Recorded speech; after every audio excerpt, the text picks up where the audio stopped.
আপনাকে যদি এখন বলি সাকিব আল হাসান জুলাই আন্দোলনে ছাত্রদের সাহায্য করেছিল অর্থ যোগান দিয়ে, এটা কি বিশ্বাস করার মতো কথা? কিন্তু ডেইলি স্টারের প্রতিবেদন অনুযায়ী কথাটি সত্য।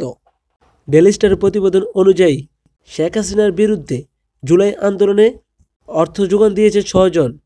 এর নথি পাওয়া গেছে গণভবনের ধ্বংসস্তূপের মধ্য থেকে উদ্ধার করা এক নথিতে 6 জনের একটি তালিকা রয়েছে, যাদের অর্থদাতা এবং উস্কানিদাতা হিসেবে শেখ হাসিনার কাছে উপস্থাপন করা হয়েছে।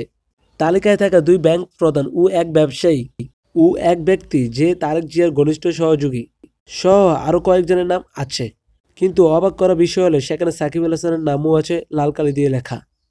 আছে পুলিশ প্রধান বেনজির আহমেদের নাম। নথিতে এই 2 জনের বিরুদ্ধে গোপনীয়তার সঙ্গে অভ্যন্তরীণ তদন্তের সুপারিশ করেছিল তখন।